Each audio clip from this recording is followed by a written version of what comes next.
Olá e bem-vindos! Hoje a gente tem em mãos um material que, sabe, gira em torno de uma única frase. Uma daquelas que te param para pensar. É do apóstolo Paulo, e ele diz: porque para mim, o viver é Cristo e o morrer é lucro. Eu preciso confessar que, quando li isso, a minha primeira reação foi de estranhamento. Morrer é lucro? Só quase como um desejo de morte, um escapismo. E eu imagino que não seja bem por aí. A nossa missão hoje é justamente desvendar esse quebra-cabeça. O que Paulo realmente queria dizer? Como uma ideia tão radical pode redefinir tudo? A vida, a morte, até o sofrimento. Ok, vamos mergulhar nisso. É uma ótima forma de colocar a questão, porque é um paradoxo que desafia a nossa lógica, né? As fontes que a gente tem propõem uma jornada de uma semana, quase como se cada dia fosse uma camada que a gente descasca para chegar no centro da ideia. E é fascinante. Começa com essa convicção super pessoal de Paulo e, assim, vai se expandindo, sabe? Mostrando como essa crença individual se torna a base para uma comunidade resiliente, corajosa. O nosso objetivo aqui não é só traduzir a frase, mas entender a engrenagem de pensamento por trás dela. Por que isso era tão transformador? Perfeito. Então, vamos começar por essa engrenagem. A primeira parte. O viver é Cristo. É uma frase que a gente ouve muito, mas o que ela significa na prática? Tipo numa segunda-feira de manhã. As fontes sugerem que não é um sentimento vago, mas uma reorientação total de propósito. Uma delas diz que a vida de Paulo estava totalmente subordinada à missão dele. A prioridade não era ser absolvido ou ter conforto, mas que a vida dele, até mesmo a prisão, servisse a um propósito maior. Exato. O que as fontes sugerem é que viver é Cristo funciona como uma troca de lentes, sabe? De repente, a pergunta deixa de ser eu estou feliz, estou confortável, e passa a ser minha vida está servindo ao propósito em que eu acredito? É uma mudança sísmica. Sim, o sucesso e o fracasso são medidos por uma régua completamente diferente. A própria existência vira o que uma das fontes chama de oportunidade missionária. E o interessante é que é justamente essa redefinição do que é uma vida de sucesso que permite a ele fazer a segunda declaração, a mais chocante. Que é a de que morrer é lucro. E aqui é onde a coisa fica realmente contraintuitiva. Como a perda definitiva de tudo pode ser vista como um ganho. Uma das reflexões, a do dia 13, apresenta uma ideia que me parece ser a chave para destravar isso. Ela descreve a morte como um sono inconsciente. Você pode desempacotar um pouco essa ideia? Porque ela não é universal, né? Mesmo dentro do cristianismo. É verdade. E essa é uma nuance crucial. A perspectiva aqui é que para a pessoa que morre em Cristo, não há consciência do tempo que passa entre a morte e a ressurreição. Pensa bem, se não há consciência, não há espera, não tem ansiedade, não tem um limbo. Ah, entendi. E é isso que dá a Paulo a confiança para chamar a morte de lucro. Não é que ele queira morrer, mas ele sabe que o próximo evento na consciência dele vai ser o prêmio final, o encontro com Cristo. A morte vira só uma porta, sabe? Não um corredor escuro e sem fim. Uma porta, gosto dessa imagem, porque um portal implica uma passagem, não um fim em si mesmo. A frase de meditação de um dos dias resume isso de uma forma muito poética. Para o cristão, fechar os olhos na morte é abri-los para Cristo. Isso remove completamente a angústia da espera, não é? O seu próximo piscar de olhos, conceitualmente, já é a linha de chegada. Exatamente. O lucro não está no ato de morrer, mas na certeza absoluta do destino. Se a vida é uma missão, o viver é Cristo, a morte é a promoção, é a conclusão bem-sucedida da missão. Por isso, outra reflexão, a do dia 12, afirma de forma tão forte: quando Cristo é a vida, até a morte se torna vitória. A morte deixa de ser o inimigo invencível, o fim de tudo. Ela é ressignificada como a concretização da esperança, não a aniquilação dela. É uma virada de 180 graus no maior medo humano. Essa virada é gigantesca e me faz pensar no passo seguinte. Se o seu maior medo foi neutralizado, se a morte não é mais o bicho-papão, Isso deve mudar drasticamente a forma como se vive o aqui e agora, especialmente nos momentos difíceis. Como essa nova relação com a mortalidade impacta a experiência do sofrimento? Essa é a conexão lógica que as fontes constroem. Se a morte não é uma derrota, o sofrimento também não precisa ser. Uma das reflexões, a do Diagose, enquadra a vida como um campo de batalha, mas não um campo de batalha físico.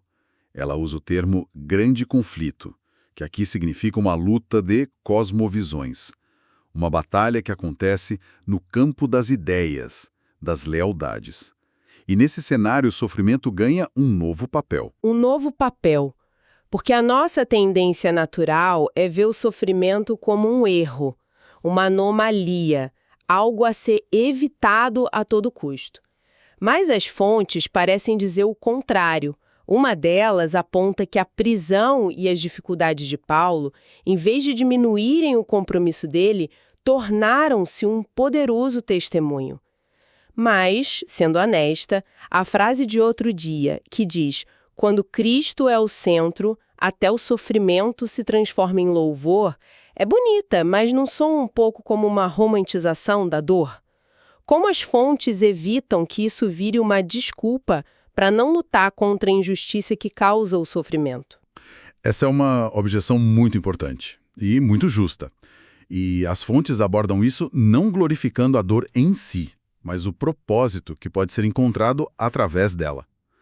A ideia não é "que bom que estou sofrendo", mas sim, mesmo nesta situação terrível, a minha fidelidade a um propósito maior pode ter um significado. Certo. A maturidade espiritual, segundo os textos, é essa mudança de foco, das circunstâncias externas, que a gente não controla, para a fidelidade interna que a gente controla. A pergunta muda de "por que isso está acontecendo comigo?"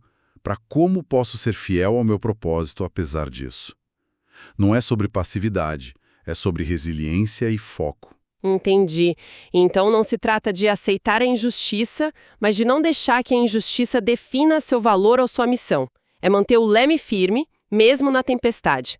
E as fontes oferecem alguma base para essa confiança, porque é preciso muita convicção para manter essa atitude no meio do caos? Sim, e a base é apresentada de forma muito direta na reflexão do dia 16.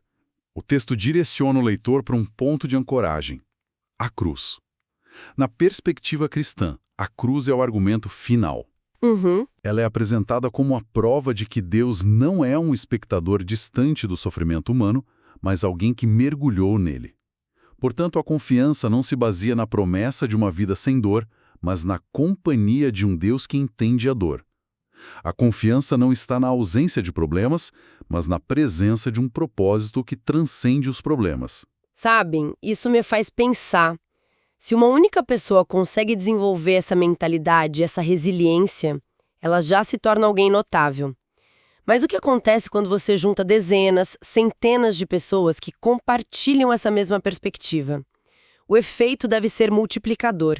É essa base para o conceito de unidade que as últimas fontes da semana tanto enfatizam. É exatamente essa a transição. O foco sai do eu para o nós. As fontes deixam claro que essa visão de mundo não foi feita para ser vivida no isolamento. E a unidade, como você mencionou, é o tema central dos últimos dias de reflexão. Mas é importante notar que a unidade descrita aqui não é um sentimento vago de "vamos todos nos dar bem". É algo construído sobre pilares bem definidos. E que pilares são esses? Porque a palavra unidade pode significar coisas muito diferentes para pessoas diferentes. Para alguns é uniformidade, todo mundo pensando igual. E as fontes são rápidas em corrigir essa ideia.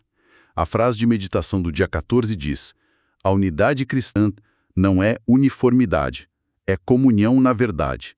Os pilares são 3. Primeiro, um compromisso compartilhado com essa verdade central.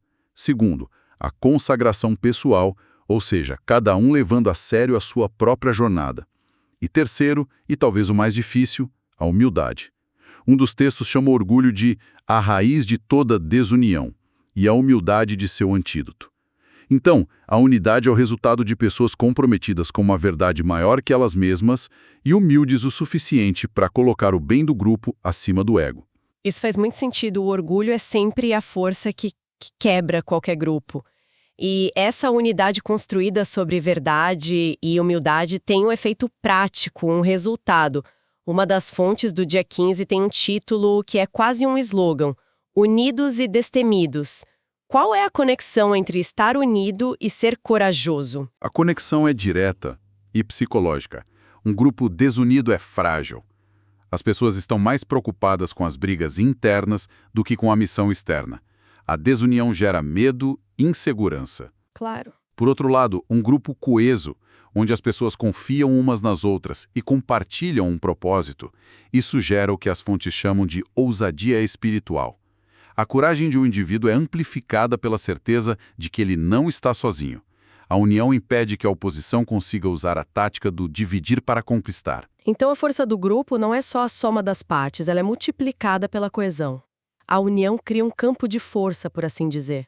A convicção de que em Cristo não há motivo para temor, como diz uma das fontes, se torna muito mais real quando você olha para o lado e vê outros que acreditam na mesma coisa com a mesma intensidade. Exatamente. Se a gente conectar tudo isso, a lógica fica cristalina.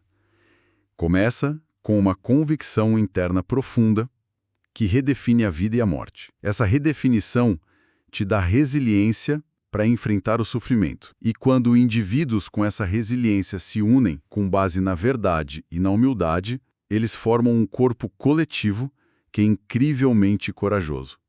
Difícil de intimidar. É um fluxo contínuo, do pessoal para o comunitário, da convicção interna para a ação externa. É uma arquitetura de pensamento impressionante. Recapitulando a jornada que a gente fez, começamos com a frase enigmática de Paulo: viver é Cristo, morrer é lucro. Vimos como isso significava uma vida com um propósito tão forte que a morte virava uma vitória. Essa perspectiva, por sua vez, transformava o sofrimento de um obstáculo em um testemunho. E finalmente vimos como essa resiliência individual, quando multiplicada numa comunidade unida, gera uma força coletiva e corajosa. Para amarrar tudo, uma das últimas fontes cita outra frase de Paulo que resume a confiança por trás de tudo isso. Sei em quem tenho crido. Redefine o maior medo humano. Essa redefinição dá sentido ao sofrimento inevitável da vida. E essa força individual, quando compartilhada em uma comunidade com propósito, cria uma resiliência coletiva que é maior do que a soma das suas partes. É uma filosofia de vida completa, que começa no coração de uma pessoa e termina na força de um movimento. Realmente, e pensar que tudo isso se desdobra a partir de uma única frase.